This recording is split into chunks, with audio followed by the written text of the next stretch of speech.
Yo, what is going on, fellas? We are going to be reading about Black Knight today. The first Black Knight, Sir Percy of Scandia, was born in the 6th century and became one of the bravest knights at the court of King Arthur Pendragon at Camelot. He was armed with the ebony blade, a sword fashioned by Merlin, the magician from the Starstone meteorite. Centuries later, Sir Percy's spirit returned to converse with his descendants, Professor Nathan Garrett and Dane Whitman, each of whom would take up his mantle. Nathan Garrett met the spirit of Sir Percy during a visit to the family home of Garrett Castle and was offered the chance to become a latter-day Black Knight. However, Garrett failed to draw the ebony blade from its scabbard, thereby proving himself unworthy.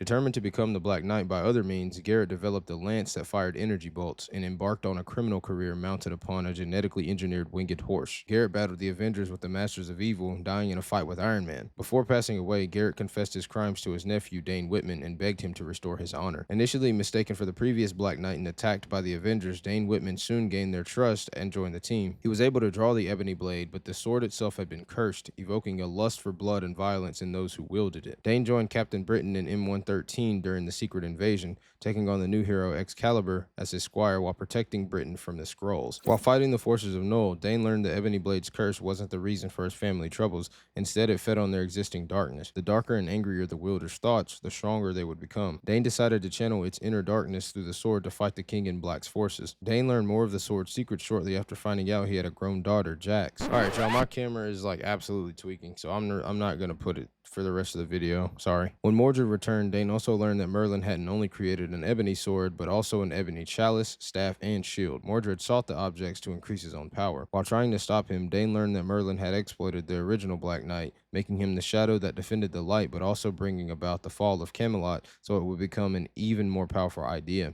Aided by Elsa Bloodstone, Dane and his daughter Jax defeated Mordred. Dane recast the objects into the Ebon Siege, which would give dark portions to whoever sat on it. Jax decided Dane shouldn't shoulder the darkness alone and joined him as the second Black Knight, hoping together they could use their darkness to protect the light. The world now had not one, but two Black Knights. So this story is definitely a 5 out of 5. My camera's actually upside down right now because it flipped during the middle of the video and started tweaking out. So I don't know if I'm looking and it looks correct. But either way, this story is definitely a 5 out of 5. I don't think I can say anything bad about this story, actually. It had a good amount of information in it. I'm glad it was a full page. But considering there were 3 knights, one of them ended up being the second knight's daughter, I actually find that pretty cool. So let me know what you guys think about Black Knight.